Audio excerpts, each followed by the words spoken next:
ज्ञान बिना जड़ता नहीं जाए, राह न पाए प्राणी। ज्ञान बिना जड़ता नहीं जाए, राह न पाए प्राणी।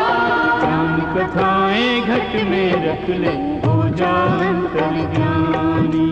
ज्ञान कथाएं घट में रख ले, हो जा अंतर्ज्ञानी। ज्ञान कथाएं, ज्ञान कथाएं,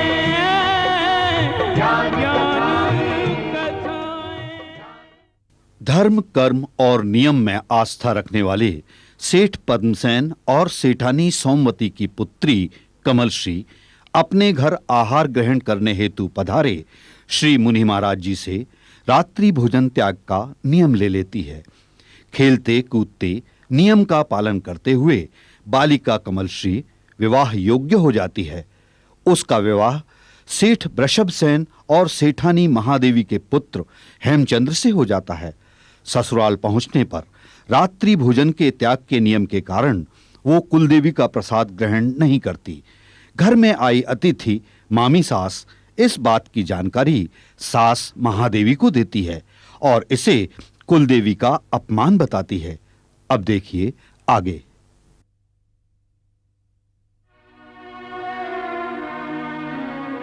बहू,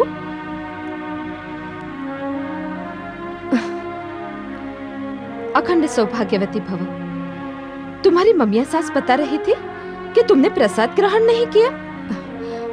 क्षमा करें माताश्री, मैं इसे आज ग्रहण नहीं कर सकती। मगर क्यों? तुम्हें पता है वो देवी माँ का प्रसाद है। माताश्री, धन्य भाग हमारे जो इस घर में प्रवेश करते ही हमें अन्न के रूप में कुल देवी का प्रसाद प्राप्त हुआ। किंतु माताश्री, हम यह प्रसाद आज नहीं ग्रहण कर सकते। मगर क्यों? मैं वही जानना चाहती हूँ बहू। माताश्री, मैंने नियम लिया है अपने मुनि महाराज से। मैं सूर्यास्त के पश्चात अन्न ग्रहण नहीं करती हूँ।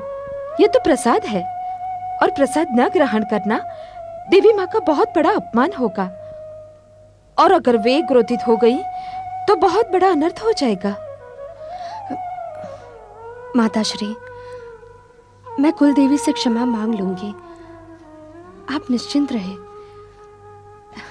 मेरे रहते इस घर में कभी किसी प्रकार की विपदा नहीं आएगी।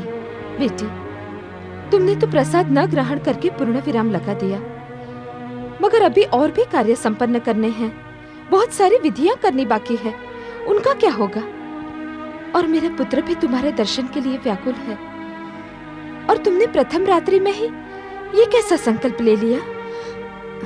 माताश्री, ये संकल्प मैंने आज नहीं लिया, बालकाल से इसका पालन करते आ रही हूँ।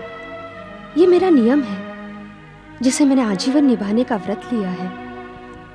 माताश्री, आपके पवित्र हाथों द्वारा दिए गए इस अनमोल प्रसाद को मैं कल अवश्य ग्रहण करूंगी। ठीक है, जैसे तुम्हारी इच्छा। चलिए भाभी।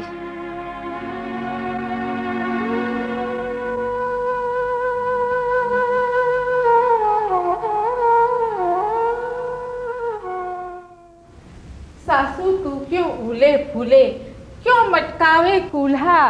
डोली से मैं जब उतरूंगी अलग धरूंगी चूल्हा। मैं भी किस अधर्म में फंस गई। आप चुप रहेंगी भाभी जी? हाँ, अब तो तुम मुझे ही चुप कराओगी ना। इसमें तुम्हारा दोष भी क्या है? उसके रूप का जादू सबके सिर पे चढ़ करके बोल रहा है, क्योंकि इतना सब कुछ वो बांध करके जो लाई है। आप चुप रहिए भाभी जी। हाँ, चुप ही तो हूँ। इतना दुस्साहस कि अपनी सास की बात को काटे। अरे अगर मेरी बहू होती तो मैं उसकी जीभ खींच के बाहर रख देती। हाँ भाभी जी, आप अपने क्रोध पर नियंत्रण रखिए। अरे वो ही तो कर रही हूँ, नहीं तो अब तक उसके बाल पकड़ करके उसको जमीन पर नहीं पटक देती। मेरा तो सब उबल रहा है। रात्रि के सारे कार्यक्रम उसकी हट के कारण खटाई में पड़ गए। अब क्या कहोगी अपने परायों से? ऋषभसेन के सामने कैसे कहोगी? ये सुनकर के उन पर क्या प्रतिक्रिया होगी ये भी सोचा है? मेरी तो आत्मा कांप रही है। हे कुलदेवी, क्षमा करना, क्षमा करना। सोचो, मैं कह रही हूँ कुछ सोचो। सब के सामने कैसे ये बात रखोगी? ये चंद्र पर मुझे बड़ा तरस आ रहा है। बेचारा अपने दोस्तों में अकेला बैठा, बेचारे पृथक मिलन के लिए क्या क्या सोच रहा होगा। जब उसे तुम्हारी बहू के हट की जानकारी मिलेगी तो उसकी क्या दशा होगी। मैं तो तुम्हारे ही भले के बारे में सोच रही थी। मेरा क्या है, मैं तो आज यहाँ हूँ तो कल अपने घर। हाँ। आज रात्रि के सारे कार्यक्रम धारे के धरे रखे। पता नहीं पास पड़ोस की औरतें भी आती ही होंगी। जेठानी जी उन्हें क्या कहेंगी? ये सोच सोच कर तो मेरा जी भी घबरा रहा है। बड़ी जग हंसाई होगी। सब काका काकी को थू थू करके जाएंगे। हमें लोगों को कुछ करना होगा। अरे देखो, या तो औरतें इकट्ठी हो रही हैं, हमें उन्हें वहीं से विदा कर देना चाहिए। हाँ हाँ, यही ठीक रहेगा। क्या कहोगी? चलो तो। अरे अरे काकी, कहाँ जा रही हो? आप लोग तो बहुत देरी से आई। भाभी को तो सुहाग कक्ष में भेज दिया गया है। जब हमारी आवश्यकता ही नहीं थी तो हमें बुलाए ही क्यों? अरे अरे चलो। उत्सव हुआ ना मंगल गाए, रीति रिवाज भी निभ ना पाए। दास दासियों ने घर आए, अतिथि बहानों से लौटाए।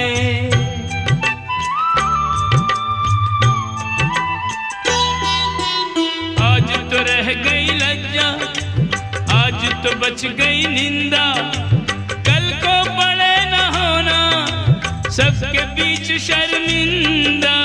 नई नवेली दुल्हन हटीली करने लगी मनमानी।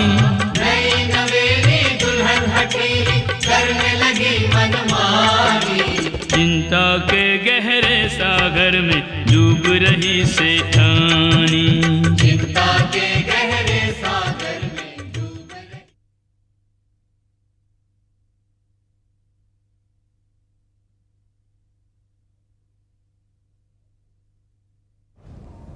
हेम की माता, आप चिंताग्रस्त लग रही हैं। कुछ विशेष नहीं। कुछ तो है, वरना आप इस तरह। अब तो आपके पुत्र का ब्याह हो गया, पुत्र वधू घर में आ गई, लगता है बहू रानी पसंद नहीं आई। स्वामी, ये आप कैसी बहू लेकर आए हैं? क्या आपकी दृष्टि में रूप रंग ही सर्वोपरि है, गुण की कोई महत्ता नहीं? हेम की माता, आप पहेलियां बुझा रही हैं। स्पष्ट कहिए कि हुआ क्या? बहू की हट ने हमें कहीं का नहीं छोड़ा। कल हमारे अपने परायों को पता चल जाएगा तो क्या होगा? आपने अभी तक नहीं बतलाया कि हुआ क्या है। हम कुल देवी माँ का प्रसाद लेकर बहू के कक्ष में गए थे। सबों के सामने उसने प्रसाद ग्रहण नहीं किया। सोचा लज्जावश उसने ऐसा किया होगा, अतः सबों ने कक्ष छोड़ दिया। पर भाभी बता रही थी उसने प्रसाद ग्रहण किया ही नहीं। तो आप स्वयं दोबारा चली जाती। हम स्वयं गए थे, मगर हमारे आग्रह निवेदन को भी उसने ठुकरा दिया। तो उसने ऐसा क्यों किया? कहीं उसकी आओ भगत में हमसे कोई भूल तो नहीं हो गई? पता नहीं। वो कह रही थी कि वो सूर्यास्त के पश्चात अन्न ग्रहण नहीं कर सकती। ये उसका कोई नियम है, और ये नियम उसने किसी मुनि महाराज से लिया हुआ है। कल सूर्योदय के बाद वो प्रसाद ग्रहण कर सकेगी। तो भाग्यवान, आपको प्रसन्न होना चाहिए कि आपको इतनी धर्मवती बहू मिली। चलो, अच्छा ही हुआ। इसमें अच्छा क्या हुआ? आप उसके हट को बढ़ावा दे रहे हैं। हेमचंद्र की बात, अगर बहू अपने धर्म का या धर्म द्वारा लिए गए नियम का पालन कर रही है, तो इसमें बुरा क्या है? लेकिन हमारे कुल परिवार की परंपरा को ठुकराकर वो कौन सा धर्म निभा रही है? इधर आइए, आप इधर आइए, आइए यहां विराजिए। भाग्यवान, देखिए, आप उत्तेजित ना हो। ये सही है कि वो एक पराये घर से आई है, किंतु वो आपके पुत्र की पत्नी है, आपकी बहू है, और बहू बेटी समान होती है। उसके इस पुण्य कार्य में उनका साथ दें। ये आप कह क्या रहे हैं स्वामी? क्या आप ये कहना चाहते हैं कि मैं उसके मोह माया में फंसकर मेरे पुत्र को भुला दूं, उसके उमंगों पर पानी फेर दूं? ये आपसे किसने कहा है? फिर आप कह क्या रहे हैं? जब तक वो देवी माँ का प्रसाद ग्रहण नहीं करेगी, हमें आगे के कार्यक्रम स्थगित करने पड़ेंगे। कुछ समझ रहे हैं आप? हाँ, मैं सब समझ रहा हूं। आज के सारे कार्यक्रम आप स्थगित कर दीजिए। शेष बचे हुए रीति रिवाज कल संपन्न किए जाएंगे। बहू को अपनी जन्मदात्री माता का घर त्यागने का दुख तो नहीं होगा? लेकिन हमारा पुत्र, उसकी आकांक्षाएं। उसकी आप चिंता ना कीजिए, मैं उसे समझा दूंगा। आप अभी जाइए और बहू से पूछ लें कि अगर वो अन्न ग्रहण नहीं कर सकती तो फल मूल तो ग्रहण कर सकती है, और किसी सेविका से कहकर ये सारी व्यवस्था आप करवा दीजिए। जैसे आपकी आज्ञा।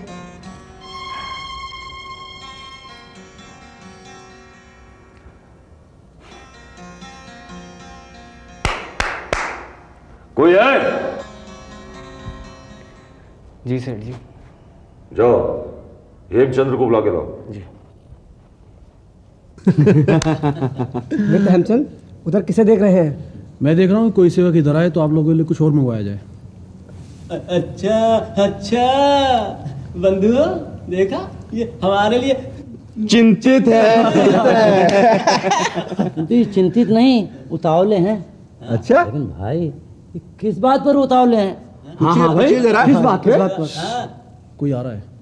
अरे भाई, जाकर कह दो हमें किसी चीज की आवश्यकता नहीं है, वो वहीं से लौट जाएगा। अरे नहीं, आप ये क्या कह रहे हैं? आप लोगों ने कुछ मंगवाते हैं, उन्हें आने दीजिए।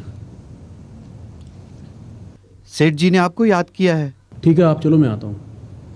हाँ तो बंधु, आप लोग बैठिए, मैं भी लौट के आता हूँ। लौट के आने की आवश्यकता नहीं है।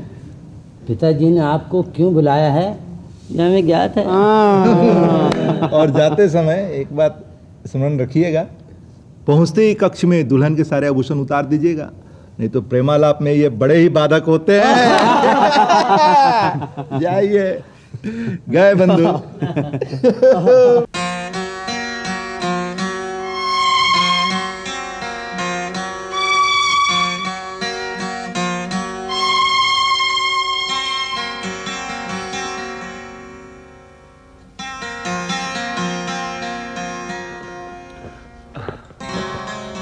जी, आपने मुझे बुलाया पिताश्री? हाँ पुत्र, एक विशेष कारण से तुम्हें बुलाया। जी, आज्ञा दीजिए।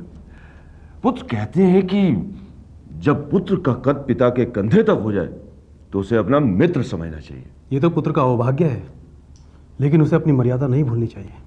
अति उत्तम, अति उत्तम। मन जीत लिया तुमने मेरा। पुत्र, तुम बहुत सौभाग्यशाली हो, तभी तुम्हें इतनी सुंदर, सुशील और धर्मवती पत्नी मिली है। अच्छी पत्नी का मिलना माता पिता के आशीर्वाद से होता है। चिरंजीवी भाव, चिरंजीवी भाव। पुत्र, पुत्र, कहते हैं कि कली को गर्म हवा का झोंका छूकर भी निकल जाए तो कुम्हला जाती है। फिर मायके से ससुराल तक की लंबी यात्रा, ऊपर से नियम का पालन। तुम्हारी पत्नी सूर्यास्त के पश्चात अन्न ग्रहण नहीं करती है।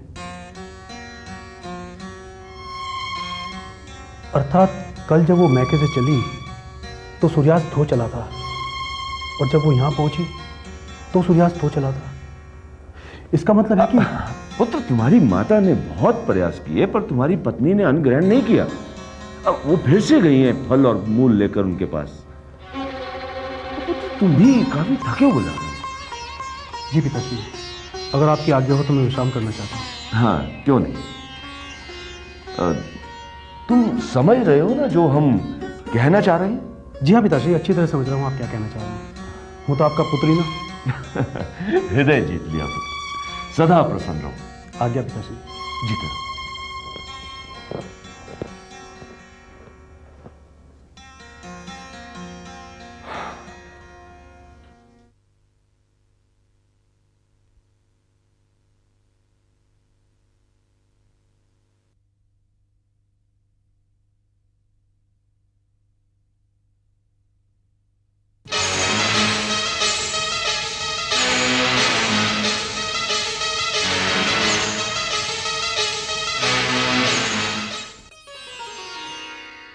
नहीं नहीं, बैठी रहो। कल रात से तुमने कुछ नहीं खाया। बहू, तुम्हारे नियम की बात तो हमने मान ली। तुम अन्न नहीं ग्रहण करोगी, लेकिन फल मूल तो खा सकती हो। माताश्री, ये मेरे पिछले जन्म की पुण्य प्रताप है जो ससुराल में मुझे आप जैसी माता मिली। मेरा जीवन धन्य हो गया, किंतु मेरे कारण आपको अपार कष्ट उठाने पड़ रहे हैं। मुझ अबोध को पुत्री समझकर क्षमा करें माताश्री। मैं सूर्यास्त के पश्चात अन्न, जल, फल, मूल, दूध कुछ भी नहीं ग्रहण करती हूँ। बहू, तुम यही बात बार बार कह रही हो। तुमने अपने आप को नियमों के बंधन में डाल दिया, लेकिन तुम्हारे कारण हमारे कुल परिवार की परंपरा टूटी जा रही है। उनकी तनिक भी चिंता नहीं है माताश्री।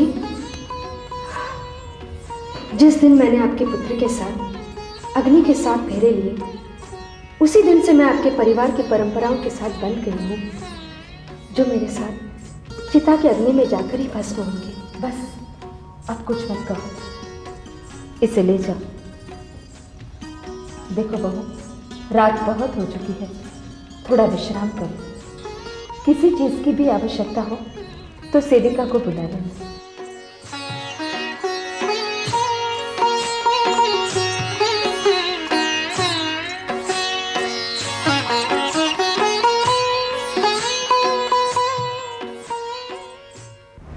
अरे भाभी, आप यहाँ बाहर खड़ी हैं?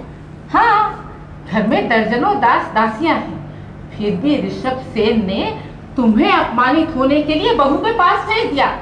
चांदी के गिलास में दूध, फल, मूल। अरे इससे तो अच्छा था कि किसी दासी को भेज दिया होता। भाभी, बहू किसी पराये की बेटी है और यहाँ अपना उसका कोई भी नहीं है। अच्छा अच्छा, आप इस ऋषभ सेन के साम्राज्य की महारानी, जिसका इतने बड़े परिवार पर एक छत्र राज्य चलता है, वो अपनी एक हथेली बहू को अपना बनाने के लिए चली। बहू भी तो अपनी है, हर अपने को क्या अपनाना। परंतु मैं देख रही हूँ कि बहू के पांव पड़ते ही उसने अपनी उंगलियों पर नचाना शुरू कर दिया है। मैं तो तुम्हारे भले की ही बात कर रही हूँ। अभी भी समय है। हाँ, अब मुझे क्या है, मैं तो आज हूँ, कल अपने घर चली जाऊंगी, लेकिन तुम्हें तो उसके साथ अपना पूरा जीवन व्यतीत करना है। भाभी, अब मेरी फिक्र ना करें, मैं सब कुछ संभाल लूंगी। अरे क्या क्या संभाल लोगी तुम? वो औरतें जिन्हें तुम्हारी दासियों ने लौटा दिया, है? क्या जवाब दोगे उन्हें? भाभी, आपने कुछ खाया पिया कि नहीं? अरे गले से एक निवाला भी उतरे तब ना। यहाँ का रंग ढंग देख के पहले ही जो पेट के अंदर है मुंह को आ रहा है। मुझे लगता है आपकी तबीयत ठीक नहीं है, आप थोड़ा विश्राम कीजिए। मैं सेविका के हाथ दूध में थोड़ी हल्दी डालकर आपके लिए भेज रही हूँ। हाँ हाँ, मेरे लिए तो सेविका आएगी और उस महारानी के लिए स्वयं जाएंगी।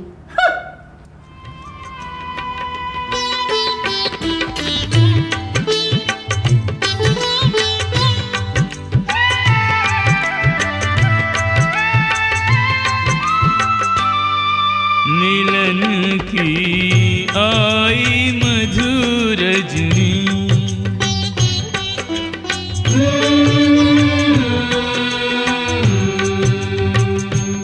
इस कुल की ये कैसी रीत निठुर, कहीं साजन कहीं सजनी, मिलन की आई मधुर रजनी।